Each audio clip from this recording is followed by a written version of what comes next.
First at 4:30, breaking overnight, Hurricane Laura makes landfall along the Texas-Louisiana Gulf Coast. The powerful Category 4 storm is causing catastrophic damage, bringing dangerous winds and rain. This is video in Orange, Texas. The eye wall of the storm is battering the city. Power is out to most residents. And social media is lighting up with pictures and video of Laura's fury. You can see the ferocious wind sweeping up everything in its path. And the blinding rain is making it difficult to drive in. And here's a live picture for you now in Galveston. Definitely a different scene than we saw 24 hours ago.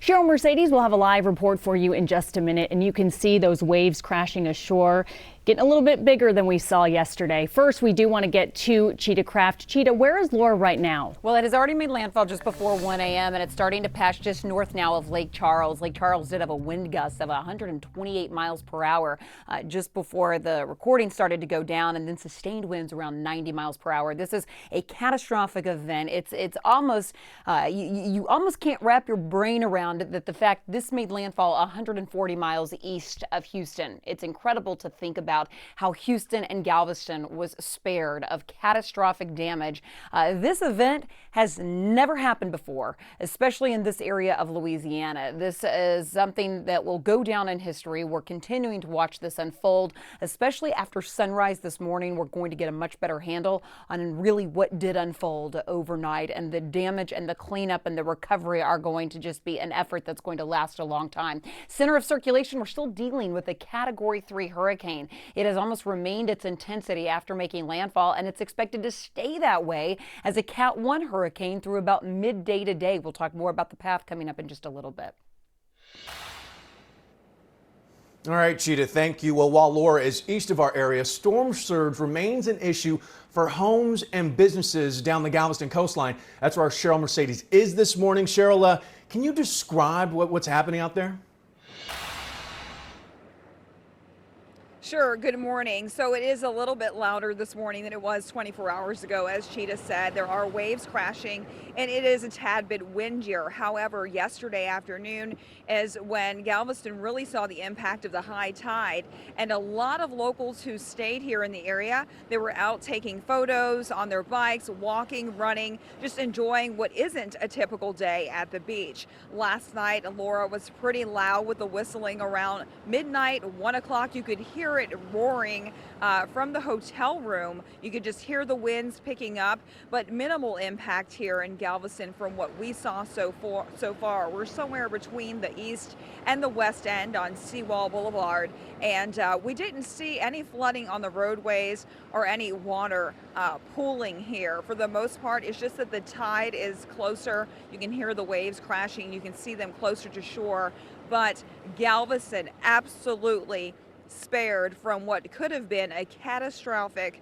impact had Laura headed in this direction. We will be live through the morning to bring you the latest updates on what we're seeing as people begin to return home or begin to just come out here and see what the differences are and the changes from yesterday at daylight. Cheryl Mercedes reporting here in Galveston. Back to you. Right now, social media is full of prayers for the people of Southeast Texas who are impacted by Laura, prayers for folks who live in Louisiana and who are being hit hardest by this storm. It's reassuring to know that the rest of the world is kind of looking on as we're going through this, thinking of us, sending us those thoughts and prayers. And this is why. This gives you a really clear idea. Chris Cassidy's an astronaut on the space station right now. That is Laura filling the entire screen there. I wanted to show you this video. It is from Hurricane Tracker. He put a video in Cameron, Louisiana. That's where landfall was made. And the storm surge knocked the camera out. We've talked about the power of storm surge, how it is just the storm pushing all of that water onto shore and how dangerous it can be, how powerful it is. And that's just an indication right there. I look at some of the other conditions. This was in Lake Charles. This was before landfall. And at the time, they were experiencing about Cat 1 type winds, 70 miles an hour. But look at the power of that. That's what 70-mile-an-hour winds look like. This is a storm that packed winds of 140 50 miles an hour. It just blows your mind. Also in Lake Charles, Martin Savage here tweets that you can hear and feel the whole hotel shuddering with the rain coming in sideways, that wind blowing as well. Josh Morgerman's a hardcore hurricane tracker, so I would not recommend being out in the elements like he is, but he shared this video of explosions. He says you can hear whistling, and he's in Sulphur, which is really near Lake Charles. Finally, just going to leave you with this image of the storm as it made landfall in Cameron. Those thoughts and prayers right now definitely needed. We'll see what kind of damage it caused in the light of day. Back to you. Brandy, and I'm sure we'll get more video as the morning rolls on. Right now, Harris County and Houston leaders want people to stay off the roads until the storm clears. We're expecting strong winds to knock down power lines and trees. CenterPoint has 30 staging sites ready to respond to power outages. They say hospitals and water treatment plants will be their first priority. Then they'll focus on major power lines that can restore power to the most customers in the shortest amount of time. The company says smart meters will notify them when the power is out, so you don't need to call them. And if you see a power line down, do not go near it. Do not do anything with downed wires, especially as a storm surge approaches in Galveston Bay. That could be a very dangerous situation. Call 311 if you see a power line down or a tree on a line. And if you're using a generator, be sure to keep it 20 feet away from your house. You can keep track of the weather impacts in your neighborhood with the Near Me feature on our mobile app. You'll find it at the bottom of the app there, and you can see the process on that video.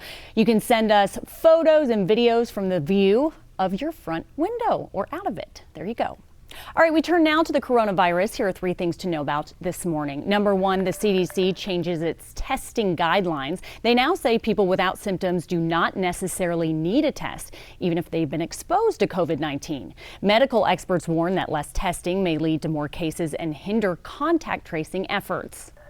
Number 2, the FDA approves a $5 coronavirus test from Abbott Labs. The Binax Now test is about the size of a credit card and can deliver results in just 15 minutes. And according to the company, it has a 97% accuracy for positive tests. Abbott hopes to have 50 million tests available by October. And number 3, the world just surpassed 24 million cases of COVID-19. The U.S. is leading the world with 5.8 million cases. Worldwide, the number of deaths is just over 821,000. That's according to Johns Hopkins University. Mike Pence is now officially the Republican vice presidential nominee. Pence's acceptance speech highlighted the third and next to last night of the Republican National Convention. Here's Skylar Henry with more. Vice President Mike Pence formally accepted his party's nomination last night with a forceful defense of the Trump administration's record, including its handling of the pandemic. Last week, Joe Biden said that no miracle is coming. Well, what Joe doesn't seem to understand is that America is a nation of miracles. Pence warned of rising lawlessness and violence under a Democratic White House, alluding to the unrest sparked by a police officer's shooting of a black man in Wisconsin on Sunday. Joe Biden would double down on the very policies that are leading to violence in America's cities. You won't be safe in Joe Biden's America. President Trump was among those who attended Pence's speech at Baltimore's Fort McHenry. Mr. Trump did not address the gathering, appearing on stage only while country star Trace Adkins performed the Star-Spangled Banner. By the dawn's early Wednesday's convention theme was Land of Heroes. Many speakers expressed strong support for the president's law and order agenda. Democrat-run cities across this country are being overrun by violent mobs. Joe Biden has turned his candidacy over to the far left, anti-law enforcement radicals. The RNC culminates tonight with President Trump officially accepting the Republican nomination in a speech delivered from the South Lawn of the White House. Skylar Henry, CBS News, Washington. Skylar, thank you. Meanwhile, police have an Illinois teen in custody now for the fatal shootings at one of the Jacob Blake protests in Kenosha, Wisconsin. Police in Antioch arrested 17-year-old Kyle Rittenhouse. He's charged with first-degree intentional homicide. Rittenhouse was caught on camera with a group of armed people claiming to be protecting property from protesters. He's accused of shooting 3 people and killing 2 of them Tuesday night, then leaving the scene. 2 people are dead. This is not a police action. This is not the action, I believe, of those who set out to do protests. Rittenhouse is being held in Illinois and waiting to be extradited back to Wisconsin to face charges. And the NBA season is suddenly on hold again. All of yesterday's playoff games, including the Rockets and OKC, were postponed. The move came after the players walked out to protest the shooting of Jacob Blake by police in Wisconsin.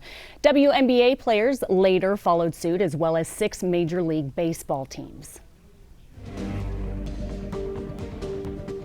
Now let's take you back out live to Galveston. The island was spared a direct hit from Laura, but the National Hurricane Center warned of unsurvivable storm surge, which remains a threat there in Galveston.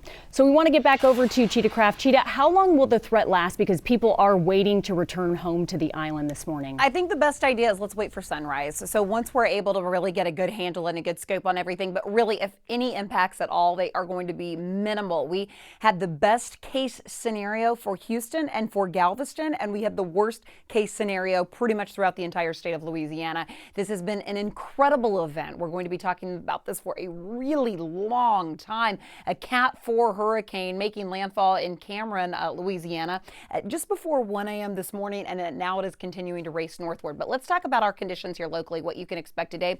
Not much. I mean, really, we have seen a few showers, some breezy winds, and that was about it. It's incredible to think just east of us that a Cat 4 hurricane made landfall. Take a look at these winds. They are starting to drop. Let me show you from Lake Charles.